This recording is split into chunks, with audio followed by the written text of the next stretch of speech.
Sejam muito bem-vindos ao canal Os Sussurros de Azkaban. Aqui você encontra toda a bibliografia em audiobook de Harry Potter. Não se esqueça de deixar o seu like e se inscrever no canal. É muito importante para continuar esse trabalho aqui. E fiquem agora com Harry Potter e a Pedra Filosofal, narrado por Ícaro Silva. Capítulo 11 O Clube dos Duelos. Harry acordou no domingo de manhã e deparou com o dormitório iluminado pela luz do sol de inverno e seu braço curado, embora ainda muito duro. Sentou-se depressa e olhou para a cama de Colin, mas tinham-na escondido com a cortina alta, por trás da qual Harry trocara de roupa no dia anterior. Ao ver que o paciente acordara, Madame Pomfrey entrou apressada, trazendo uma bandeja com o café da manhã, e então começou a dobrar e a esticar o braço e os dedos dele. Tudo em ordem, disse enquanto ele comia mingau desajeitado com a mão esquerda. Quando terminar de comer, pode ir. Harry se vestiu o mais rápido que pôde e correu à torre da Grifinória, doido para contar a Rony e Hermione o que acontecera com Colin e Dobby, mas não os encontrou lá. Saiu de novo a procurá-los, imaginando aonde poderiam ter precisado ir e se sentindo um pouco magoado que os amigos não estivessem interessados se ele recuperara ou não os ossos. Quando passou pela porta da biblioteca, Percy Weasley ia saindo, com a cara muito mais animada do que na última vez que tinham se encontrado. Ah, alô, Harry. Boa, excelente ontem, realmente excelente. Grifinória acabou de assumir a liderança na disputa da Taça das Casas. Você marcou 50 pontos! Você não viu o Rony ou a Hermione, viu? Perguntou Harry. Não, respondeu Percy, o sorriso desaparecendo do rosto. Espero que Rony não esteja metido em outro banheiro de meninas. Harry forçou uma risada, esperou Percy desaparecer de vista e em seguida rumou direto para o banheiro de Murta que geme. Não conseguia entender por que Rony e Hermione estariam lá de novo, e depois de se certificar de que nem Filch nem outros monitores andavam por ali, abriu a porta e ouviu vozes que vinham de um boxe trancado. Sou eu, disse fechando a porta. Ouviu um estrépito, água se espalhando e uma exclamação no interior de um boxe, e vislumbrou os olhos de Hermione espiando pelo buraco da fechadura.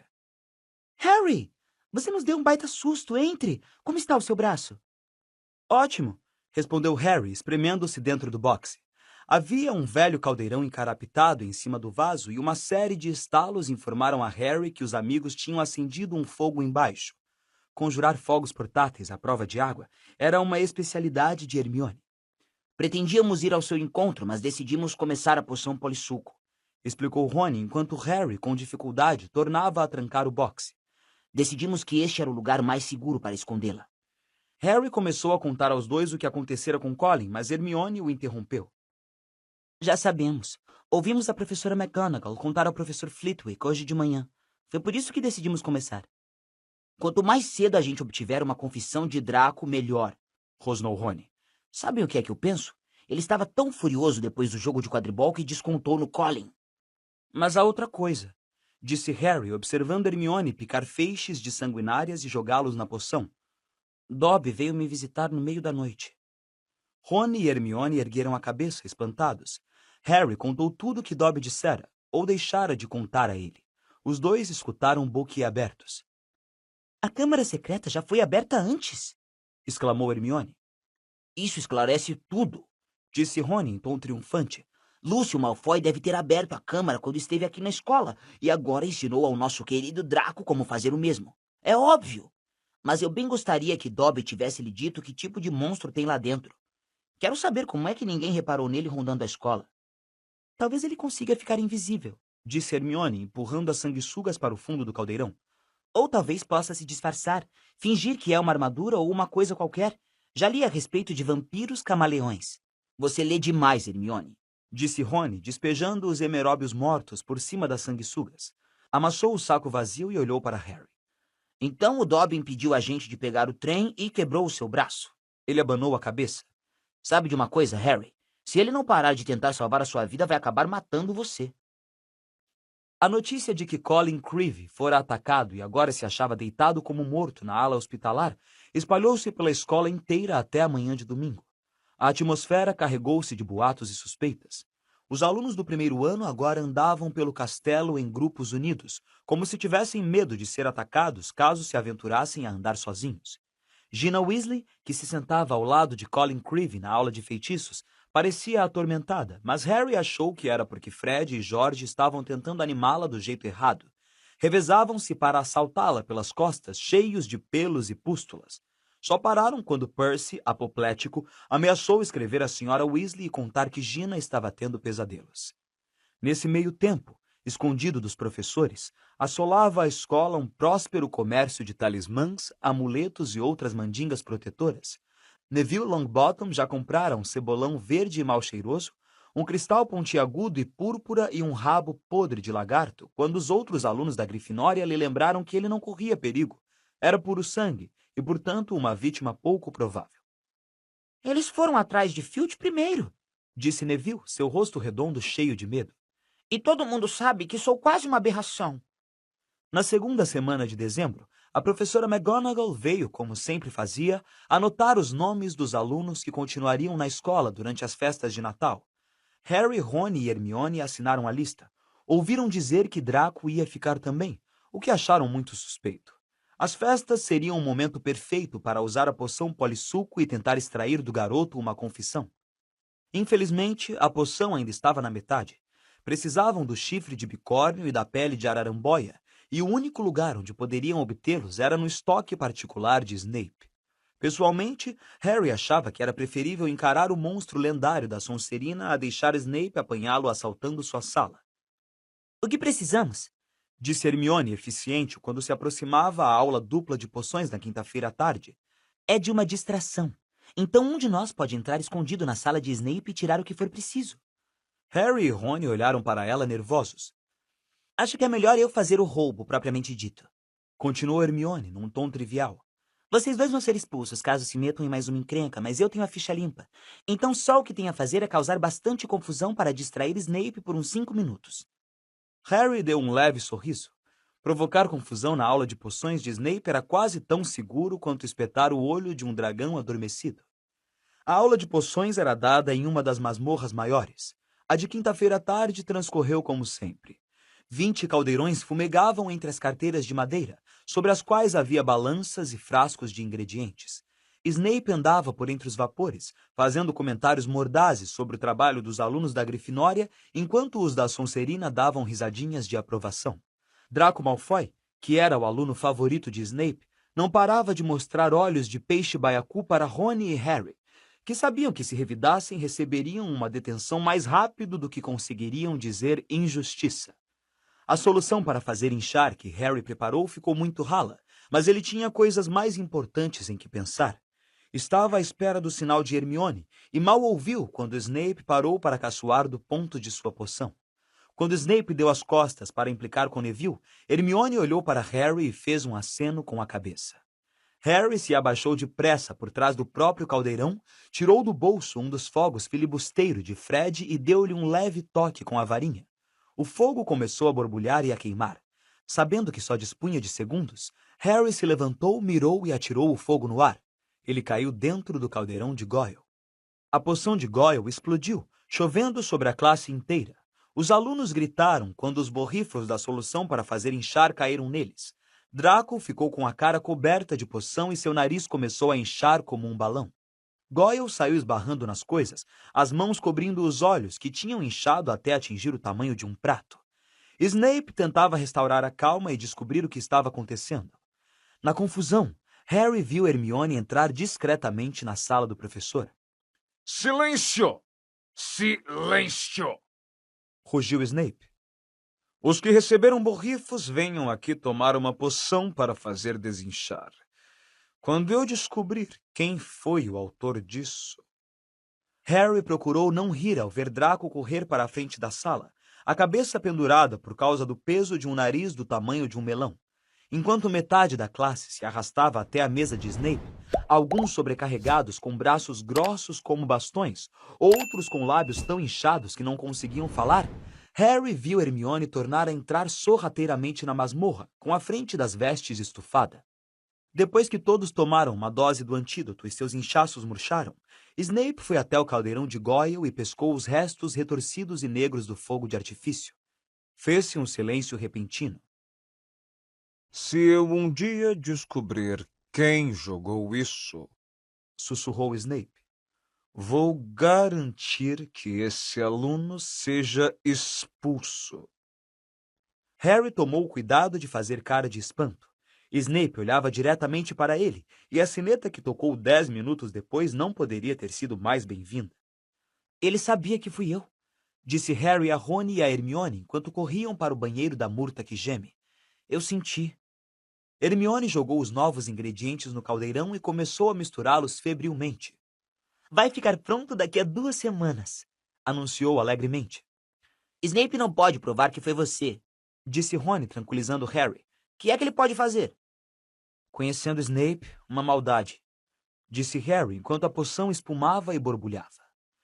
1 semana mais tarde, Harry, Rony e Hermione iam atravessando o saguão de entrada, quando viram uma pequena aglomeração em torno do quadro de avisos. Os alunos liam um pergaminho que acabara de ser afixado. Simas Finnegan e Dino Thomas fizeram sinal para eles se aproximarem com ar excitado. Vão reabrir o Clube dos Duelos, Disse Simas. A primeira reunião é hoje à noite. Eu não me importaria de tomar aulas de duelo. Poderiam vir a calhar um dia desses. Quê? Você acha que o monstro da Sonserina sabe duelar?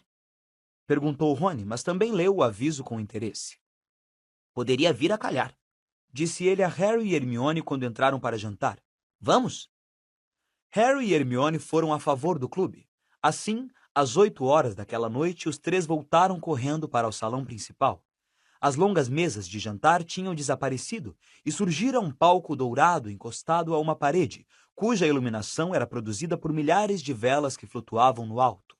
O teto voltara a ser um veludo negro e a maior parte da escola parecia estar reunida sob ele, as varinhas na mão e as caras animadas.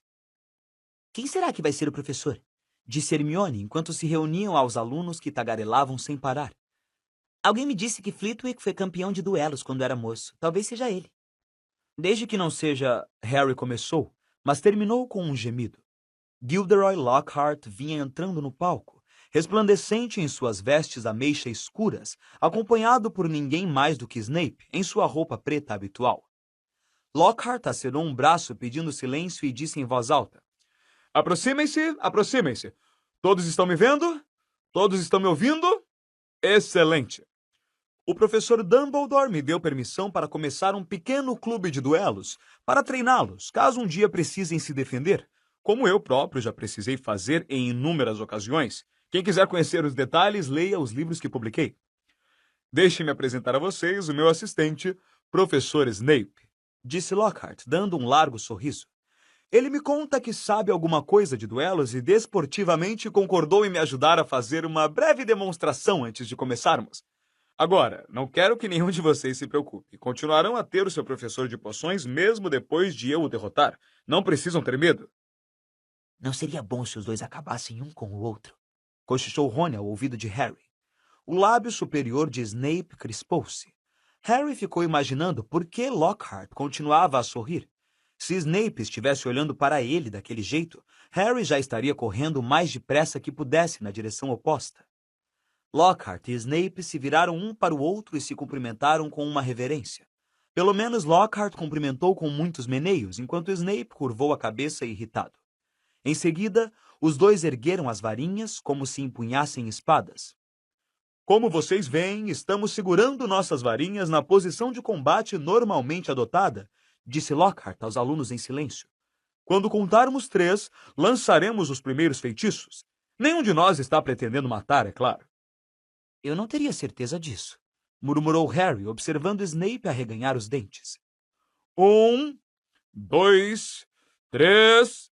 Os dois ergueram as varinhas acima da cabeça e as apontaram para o oponente.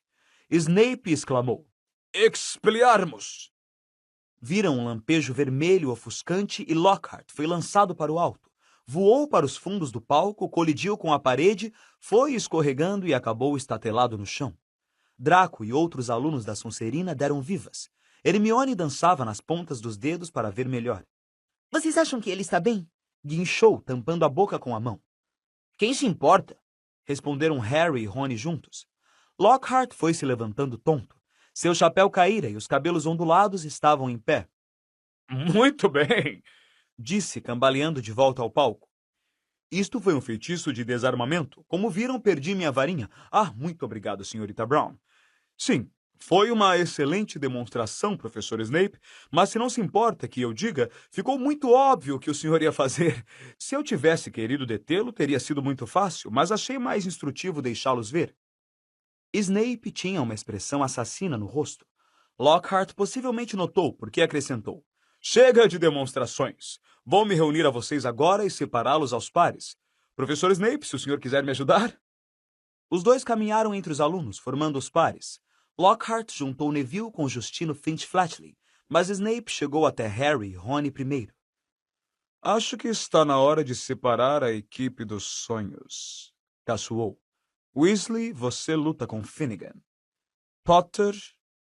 Harry virou-se automaticamente para Hermione. Acho que não. Disse Snape, sorrindo estranhamente. Sr. Malfoy, venha cá. Vamos ver o que o senhor faz com o famoso Potter. E a senhorita pode fazer par com a senhorita Bulstrode. Draco se aproximou com arrogância, sorrindo. Atrás dele caminhava uma garota da Sonserina, que lembrava a Harry uma foto que vira em Férias com Bruxas Malvadas. Era grande e atarracada, e seu queixo pesado se projetava para frente agressivamente. Hermione lhe deu um breve sorriso que ela não retribuiu. de frente para os seus parceiros, Mandou Lockhart de volta ao tablado. e façam uma reverência. Harry e Draco mal inclinaram as cabeças e não tiraram os olhos um do outro. Preparar as varinhas. Gritou Lockhart. Quando eu contar 3, lancem seus feitiços para desarmar os oponentes. Apenas para desarmá-los. Não queremos acidentes. 1, 2, 3. Harry ergueu a varinha bem alto, mas Draco começara no 2. Seu feitiço atingiu Harry com tanta força que parecia que ele levara uma frigideirada na cabeça. Ele cambaleou, mas tudo parecia estar em ordem. E sem perder mais tempo, Harry apontou a varinha direto para Draco e gritou: Rictus Sempra! Um jorro de luz prateada atingiu Draco no estômago e ele se dobrou, com dificuldade de respirar. Eu disse desarmar apenas! Gritou Lockhart, assustado por cima das cabeças dos combatentes quando Draco caiu de joelhos. Harry o golpeara com o feitiço das cócegas, e ele mal conseguia se mexer de tanto rir. Harry recuou, com a vaga impressão de que seria pouco esportivo enfeitiçar Draco ainda no chão, mas isso foi um erro. Tomando fôlego, Draco apontou a varinha para os joelhos de Harry e disse engasgado: Tarantalegra! E no segundo seguinte, as pernas de Harry começaram a sacudir descontroladas numa espécie de marcha rápida. Parem, parem! Berrou Lockhart, mas Snape assumiu o controle. Finite incantatem! Gritou ele. Os pés de Harry pararam de dançar. Draco parou de rir e eles puderam erguer a cabeça. Uma névoa de fumaça verde pairava sobre a cena. Neville e Justino estavam caídos no chão, ofegantes. Rony estava segurando um cimas branco feito papel, pedindo desculpas pelo que sua varinha quebrada pudesse ter feito. Mas Hermione e Emilia Bulstrode ainda lutavam. Emilia dera uma chave de cabeça em Hermione, que choramingava de dor. As varinhas das duas jaziam esquecidas no chão. Harry deu um salto à frente e fez Emilia soltar Hermione. Foi difícil. A garota era muito maior do que ele. Ai, ai, ai, ai, ai! Exclamou Lockhart, passando por entre os duelistas para ver o resultado das lutas. Levante, Macmillan! Cuidado, Miss Fawcett! Aperte com força, vai parar de sangrar em 1 segundo, Boot. Acho que é melhor ensinar aos senhores como se bloqueia feitiços hostis, disse Lockhart, parando no meio do salão. Ele olhou para Snape, cujos olhos negros brilhavam, e desviou rápido o seu olhar. Vamos arranjar um par voluntário, Longbottom e Finch-Flathley. Que tal vocês? Uma má ideia, professor Lockhart, disse Snape, deslizando até ele como um enorme morcego malévolo. Longbottom causa devastação até com o feitiço mais simples. Vamos ter que mandar o que sobrar de Finch-Flathley para a ala hospitalar em uma caixa de fósforos. O rosto redondo e rosado de Neville ficou ainda mais rosado. Que tal Malfoy e Potter? sugeriu Snape com um sorriso enviesado.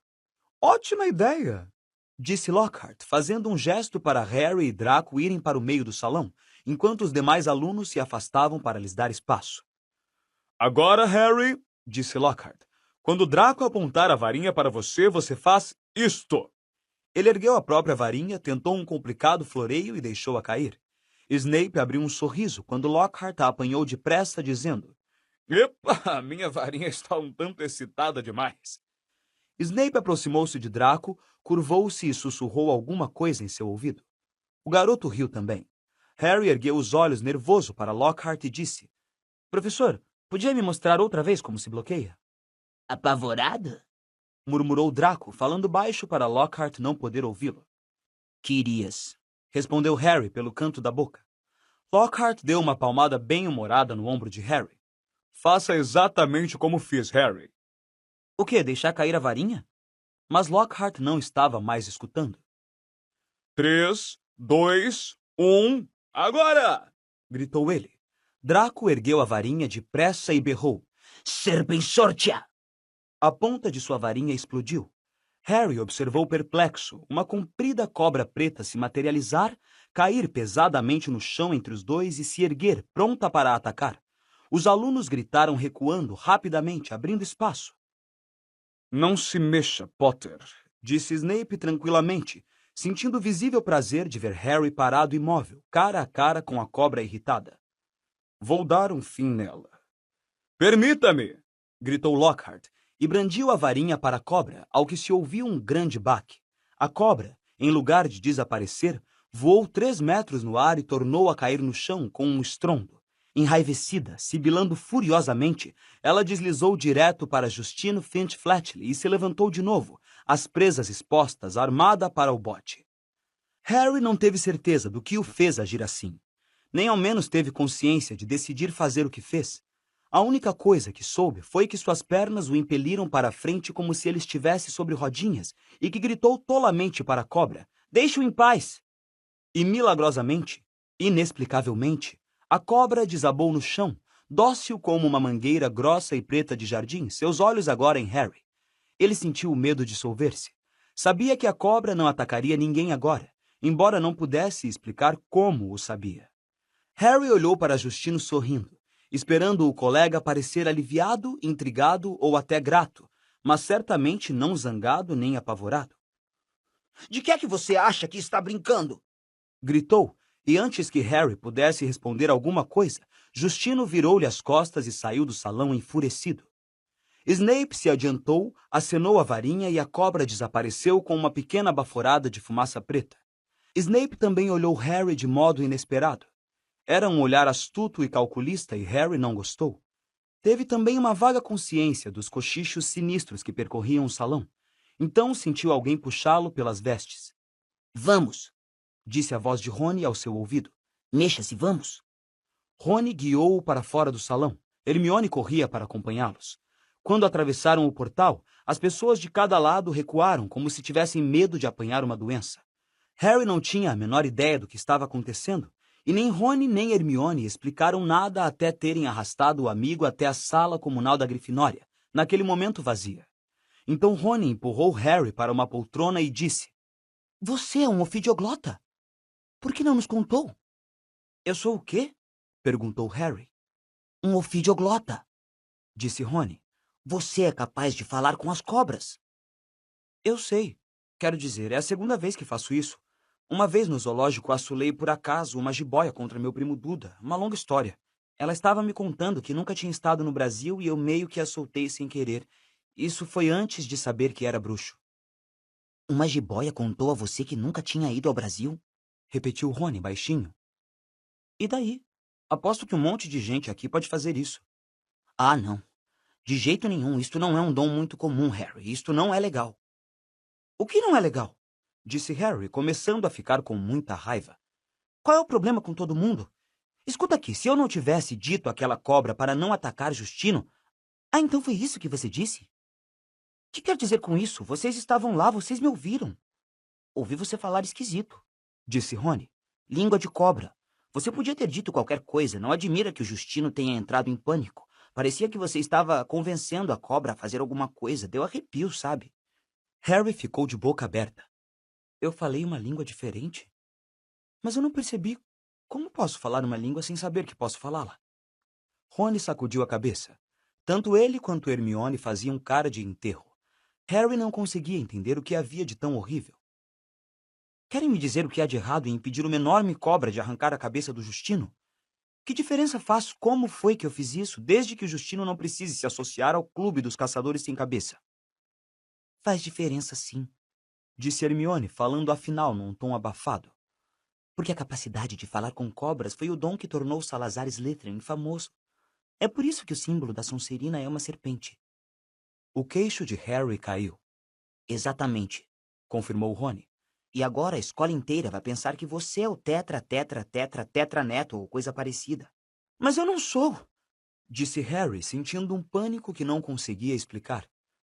Você vai achar difícil provar isso, falou Hermione. Ele viveu há 1000 anos. Pelo que se sabe, você podia muito bem ser descendente dele. Harry ficou horas acordado aquela noite. Por uma fresta no cortinado em volta da cama de colunas, ele observou a neve começar a cair em floquinhos diante da janela da torre e ficou imaginando. Será que podia ser descendente de Salazar Slytherin? Afinal, não sabia nada sobre a família do seu pai. Os Dursley sempre o proibiram de fazer perguntas sobre parentes bruxos. Silenciosamente, Harry tentou dizer alguma coisa na língua das cobras. As palavras não saíram.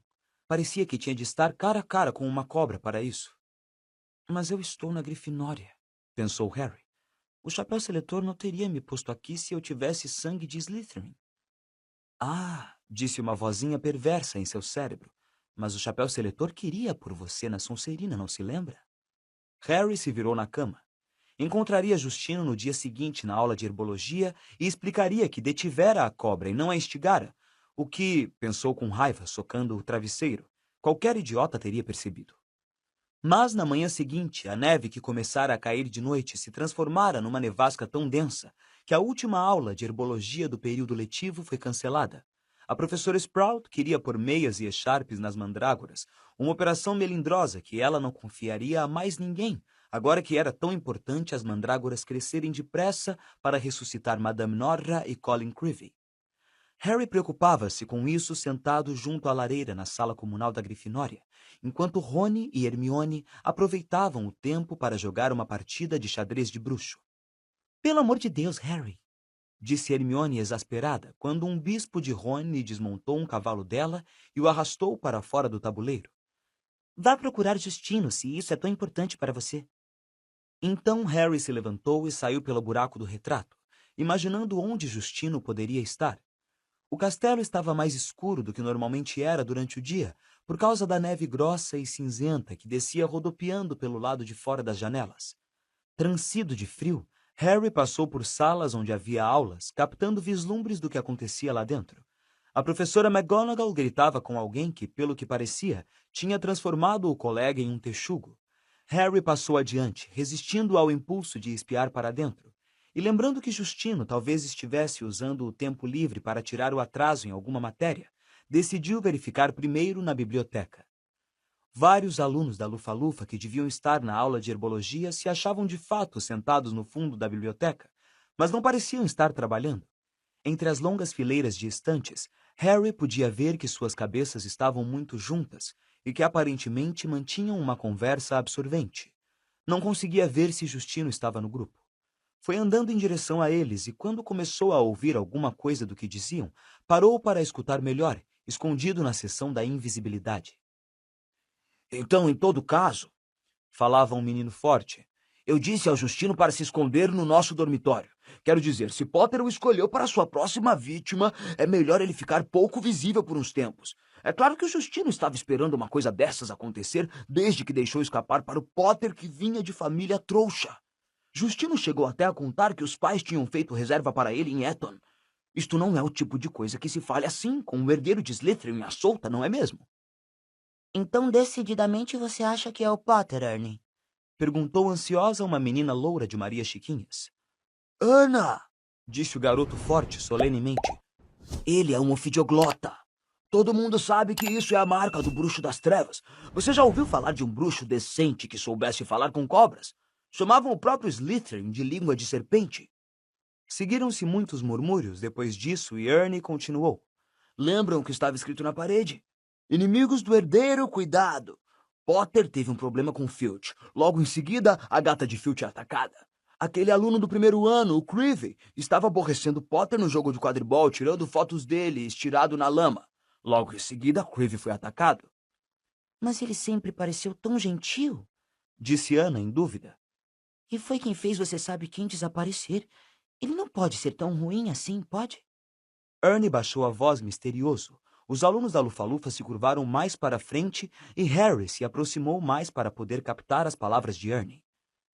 Ninguém sabe como foi que ele sobreviveu àquele ataque de você sabe quem. Quero dizer, ele era só um bebê quando a coisa toda aconteceu. Devia ter explodido em pedacinhos. Só um bruxo das trevas realmente poderoso poderia ter sobrevivido a um ataque daqueles. E baixando a voz até quase um sussurro, continuou. Vai ver, é por isso que você sabe quem queria matá-lo para começar. Não queria outro bruxo das trevas concorrendo com ele. Que outros poderes será que o Potter anda escondendo? Harry não conseguiu aguentar mais. Pigarreando alto, saiu de trás das estantes. Se não estivesse tão zangado, teria achado engraçada a cena que o aguardava. Cada aluno da Lufa-Lufa parecia ter se petrificado só de vê-lo, e a cor foi se esvaindo do rosto de Ernie. Olá, disse Harry. Estou procurando o Justino Finch Fletchley. Os receios dos garotos da Lufa-Lufa claramente se confirmaram. Todos olharam cheios de medo para Ernie. Que é que você quer com ele? Perguntou Ernie com a voz trêmula. Eu queria dizer a ele o que realmente aconteceu com aquela cobra no clube dos duelos. Ernie mordeu os lábios brancos, tomou fôlego e disse. Nós estávamos todos lá. Vimos o que aconteceu. Então vocês repararam que depois que falei com a cobra, ela recuou? Perguntou Harry. Só o que eu vi, disse Ernie insistente, embora tremesse enquanto falava. Foi você falando em língua de cobra e assolando o bicho para cima de Justino. Eu não assolei a cobra para cima dele, protestou Harry, a voz trêmula de raiva. A cobra nem encostou nele. Por pouco. E caso você esteja tendo novas ideias, acrescentou depressa, é melhor eu informá-lo que pode investigar minha família por 9 gerações de bruxos e que meu sangue é tão puro quanto o de qualquer outro. Portanto, não ligo a mínima para o tipo de sangue que você tem, tornou Harry furioso. Por que eu iria querer atacar pessoas que nasceram trouxas? Ouvi falar que você detesta os trouxas com quem mora, disse Ernie na mesma hora. É impossível morar com os Dursley e não detestá-los. Eu gostaria de ver você no meu lugar. E dando meia volta, saiu furioso da biblioteca, ganhando um olhar de reprovação de Madame Pince, que estava lustrando a capa dourada de um grande livro de feitiços. Harry saiu pelo corredor às tontas, mal reparando aonde ia, tal era a sua fúria. O resultado foi que bateu em alguma coisa muito grande e sólida, que o derrubou no chão. Ah, olá, Hagrid, disse erguendo a cabeça. O rosto de Hagrid estava inteiramente oculto pelo gorro de lã esbranquiçado de neve, mas não podia ser mais ninguém, pois ele praticamente ocupava o corredor com aquele seu casacão de pele de toupeira. Um galo morto pendia de suas enormes mãos enluvadas. Tudo bem, Harry? Perguntou ele, empurrando o gorro para trás para poder falar. Você não está em aula? Cancelada, disse Harry, levantando-se. Que é que você está fazendo aqui? Hagrid ergueu o galo inerte.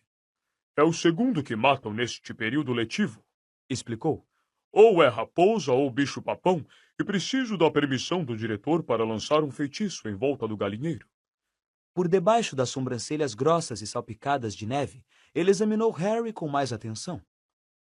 Você tem certeza de que está bem? Está cheio de calor e zanga.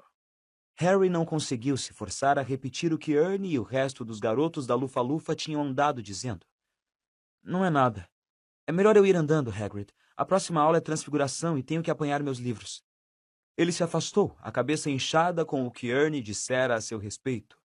O Justino estava esperando uma coisa dessas acontecer desde que deixou escapar para o Potter, que vinha de família trouxa. Harry subiu a escada batendo os pés e entrou em outro corredor que estava particularmente escuro. Os archotes tinham sido apagados por uma corrente de ar forte e gelada que entrava por uma vidraça solta.